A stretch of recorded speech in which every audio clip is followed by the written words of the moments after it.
Let's hear it for Kate Bradshaw.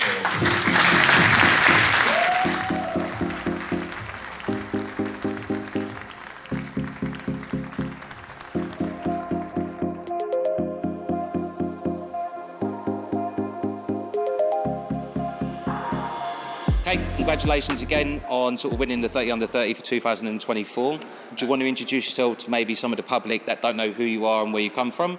Yeah, so my name's Kate, I'm from Cheltenham. I'm an electrician, obviously. So I mainly do domestic. Started my own business about a year ago. I'm kind of trying to venture into the whole renewable side, so like battery storage, solar system, solar panels, that kind of thing. So yeah, at the moment I'm enjoying it. I work for myself, so it's just me. Get a bit lonely sometimes, but maybe one day thinking about getting an apprentice, maybe subcontractors, maybe employees, we'll see kind of where it takes me. But yeah, so I'm only a year in, so we'll see where the future takes us, I guess. How's the first year been for you as being a self-employed person?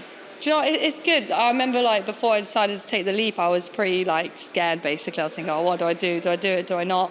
But kind of as soon as I went for it, I was like, yeah, this is kind of where I'm meant to be. So yeah, it's good. Obviously it has its ups and downs, like not getting paid holiday, kind of like, you know, right now I took a day off work, but you know, there's definitely pros and cons to it. But no, so far I really enjoyed it. So hopefully I stay like that for a while. If it makes you feel any better, this is my third time here, so I've had to take 3 days off over the course of the 3 years. I'm self-employed, I work for myself, I run my own business, just keep at it. Like from a personal sort of perspective, for somebody that's left a job, just jumped straight in it, funded his own business. It's hard, but the reward at the end, such as an award like this, the recognition that you're going to get from sort of the public, and not just the public, but also the electrical industry itself, you know. I'm sure, as you know, being a female in this industry is very difficult to try and break through into these sort of awards. So it's something that should be really proud of. I'm definitely proud of it. Hopefully I can aspire like to other women out there. Nothing good is ever easy to get. So it's definitely worth it. I'm enjoying the journey so far. So we'll see how it goes. But yeah, I've got good big dreams kind of thing. So yeah. Cool. Well, let's expand on your big dreams. Like, where do you want to be going? I know you want to do solar. Yeah. What's the team looking like in Kate's vision? How many vans are on the road? What are we going to be working? Vans. So my colour scheme's black and yellow. So like, I'd like to see a few black. Yeah, you know. As soon as I got that was the Instagram post. The song, the black and yellow. Love it. But yeah, no, it'd be nice to see like other vans around with my logo on it. You know, because KB Electrical is my initials, so it's quite cool that, you know, I get to wake up every morning and everything I do is for me. It's like, you know, I'm not kind of working for somebody else. Some people it doesn't suit, but for me, I think it is my personality. I've always kind of been quite driven, so I think that might suit me better. So yeah, so maybe people working for me, that would be the plan, yeah. So eventually kind of when I'm a bit older and I don't want to get on my hands and knees anymore, and when I've got dodgy knees, bad back, that kind of thing. So hopefully maybe someone younger can kind of take the reins while I sit back in there.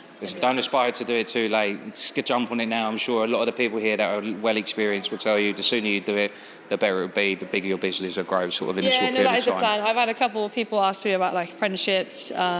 So it's definitely kind of, especially when I get into battery, so I'm going to do my MCS. I'm waiting for CF actually to give me a course date, and then, so that is a plan, and kind of grow from there, whether it'll be employees, subcontractors, apprentices. I haven't kind of fully decided yet, but yeah, that would be, and everyone's plan is to eventually grow the business in it and not have to work on the tools. That's kind of the dream. But at the moment, I'm enjoying it. I like being on the tools. I like buying new tools. You know, I like driving around in the vans. I enjoy it. So yeah, we'll see how it goes. It's good. Obviously, you heard today from the conversation that Gary sort of let slip about my apprentice and sort of how Luceco has helped me. Yeah. You know, is that maybe something that would be of interest to you to sort of help expand your team in a gradual sort of stage? Yeah, definitely. I mean, that was the first thing I've ever heard of it. So that's definitely, it's really good incentive, especially apprentices. Obviously, they do cost money. Obviously, it's worth training them because we need more. We're going to need more electricians when all like the old boys retire. Who's going to kind of follow in their footsteps? So it's definitely a thing that needs worth investing. So it's a good thing that they do it. So yeah, I was very shocked by that, but surprised, but also I think it's great. Good. So yeah, I'm definitely worth having a conversation about. But that would be that nice, not have to get up in the loft or do things you don't want to do, get out there and do that. Yeah. We've all been there, we've all done it. We've all had to start at the bottom and work our way up. Yeah. So. Now I've got Joe, I'll kick him straight up in that loft. Off you go, boy, I don't need to be up there anymore, you're up there. So that's already negated, saved my knees and my back problems. So Exactly, so that would be the plan. So that'll be the ideal world, so we'll see. Sure. So leading off from that, obviously, now that you've won the awards, how do you feel that being integrated with Luceco and and efixx is going to benefit you and your business? Well, like the networking thing. Like I'd already spoken to Gary from efixx, and he mentioned a company that he is good friends with. He said, give him a message. He'll definitely take you on for some solar. I've done it a couple of times, subcontracting for people. But obviously, I want to get a lot more experience before I go out and do the jobs on my own and designing all of the circuit, the solar, that kind of thing. So even just meeting Gary, he's already tried to introduce me to somebody that would lead somewhere else. So it's definitely worth, networking. I mean, before I downloaded Instagram and decided, I met some guy on site and he said, look, you need to get an account for like electrics. I was like, really? I didn't think it was a thing. And I've just discovered this whole, network of people that I didn't even know existed. Female electricians I didn't even know existed. I'm the only one locally, but there's loads out there, so it's really good to see. So it's like, being a part of that's great, really, I think. Yeah, I'm sure it has been. And obviously, being here today, you can also see that you're not just the only female that's won it. No, There's definitely. so many other people in the room, which from our side of things is also wonderful to see. How does that sort of make you feel within sort of the electrical industry? Do you feel like the demeanour is sort of changing in a certain way? Yeah, it's good. I feel quite proud and privileged that they get to be here to experience it. And I'm used to being the only female, so it's nice to see that I'm finally not. And there's other women doing it out there. But, besides all the hate or whatever they might get, it's the fact that they've stuck at it and they've completed it and now they're here. So it's great to see. Yeah, and obviously that goes to show that the recognition of sort of hard work really does pay off. 100%. Many times I thought, I feel like quitting at some point, but I think I qualified just as COVID started, so it took me about 5 years in the end because it got longed out. But at the end of it, I just remember crying my eyes out. I was just overwhelmed with emotion because of I was like, oh, you're never going to get an apprenticeship, you're not going to do that. And I finally did it. And I was like, do you know what? And it's just that feeling. Yeah. And if somebody else could do that, I get that feeling I felt. So it'd be great. Yeah, great to see more and more women. So off the back end of that, so you've obviously gone through this sort of experience. If you were sort of recommending, whether that's male or female, what would be your personal recommendation for people now to get into the industry? I mean, it's kind of changing as well. There's a lot of more people that are self-employed rather than employees. There's a lot, I think, maybe harder to find an apprenticeship. Yeah. But I would just say, just email. I think I wrote a generic email and I sent it to it must have been like every single electrical company in Cheltenham. So didn't get replies for a long time, and I felt like giving up. And I think, and then I decided, let's just go for it. I've sent like 3 more emails. And then I think I got a reply that day and an interview the next day and I got the job. So even then I could have easily given up. And I just, I just felt like there was something niggling in the back of my head saying like, no, don't give up on this. Put yourself out there, speaking to people, like things like social media, Facebook, just, notice boards, that kind of thing. Just ask anybody who they might know of someone, or even the local wholesalers, putting like a leaflet or something in there, say you're looking for someone.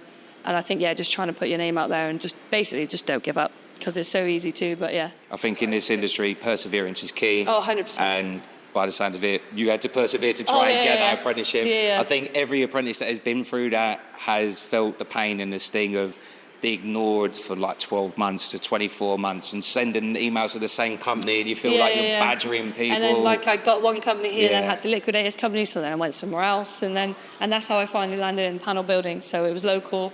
The thing is, I was learning completely different stuff to what everybody was learning at college. Yeah. So it was like even harder for me because I had to just like catch up with it, So I've done quite a vast different kind of things, which is good, like experience-wise. But now I'm trying to focus, mainly on domestic because I like the customer, face kind of role, go to the house, getting a cup of tea, some biscuits, that kind of thing. That's what I like. But battery storage and solar is the way I kind of want to go. It's still domestic as well as something a bit more, high-techy kind of thing. So less chasing and getting lost, that kind of thing. Yeah, hopefully, exactly. Anyway. Obviously, hopefully over the next 10 years, that's going to be something that's really going to take off. So I think at this moment in time, you doing that is in preparation for something that, is going to be big, that's going to hit the market. I just look at some people in the room and I think I'm actually, I'm 26, so I've got a long road ahead. So yeah, I'm kind of looking forward to it. I'm also nervous at the same time. That's fine. Hey, listen, you've got many years ahead of like where Gary's at and stuff like that, and Gordon, don't worry. And by that time, I'm sure you'll be a hell of a lot better than what they were as like, sort of electricians and sparks. We'll see. No, good. Is there anybody that you would want to sort of like give a shout out, sort of like as a thank you to sort of where you are today, or maybe giving you sort of that perseverance and sort of advice to sort of keep pushing going forward? It's a hard one really, because I bounced around a few different companies. So if it wasn't my first boss, Adam, he took me on. He had a female trainee, and he actually saw that. Hang on a minute, she's pretty good at what she does. So I think he took me on as a chance. So if it wasn't for him, that first initial interview, I may not have, I might not be where I am now. Who knows? It might have made a big difference in my life. So Yeah, definitely that. And my dad, it was kind of his suggestion. Well, first he suggested that I become a plumber, and I kind of just laughed him off. I was like, no, Dad, I can't. Well, what a disgusting sort of thought to have. I know. Imagine the road I would have been on if I took the. So I said, no, Dad, I don't want to do that. And he said, oh, what about electrician? I said, oh, that sounds, quite interesting. And, and I went for it, and it took so long. I thought, well, I might as well finish it. And now, I really enjoy it. So yeah, my dad would be, my family are really proud of me. So. Yeah. Good. That's what I'd like to hear. So obviously now that you've won the award, the next thing and next stage for you is potential nomination for the next year's award for 2025. Yeah. Is there anyone that you might have in mind, somebody that's like coming into the industry? Actually, I feel really bad. Steve, right? And I said to him, I said, oh, I should nominate you for next year. He's like, oh, you can't. I just turned 30. And I was like, oh, no. Oh, no. I know, I feel pretty good for him. Tragic. He's a really good Sparky. But no, there's a couple of people that may spring to mind. So yeah, it's definitely worth kind of looking into getting you nominated. Yeah. Well, we'll keep that hush and hopefully we'll leave that as a nice surprise for the people that might get a nomination and potentially an award next year. Yeah, that'd be nice. That'd be great. Cool. Great Well, thank you very much for your time, Kate. Really do appreciate it. And hopefully you can go find me a next victim of who's going to come out here. Yeah. Who's next? Who do we think? I'll go have a little look.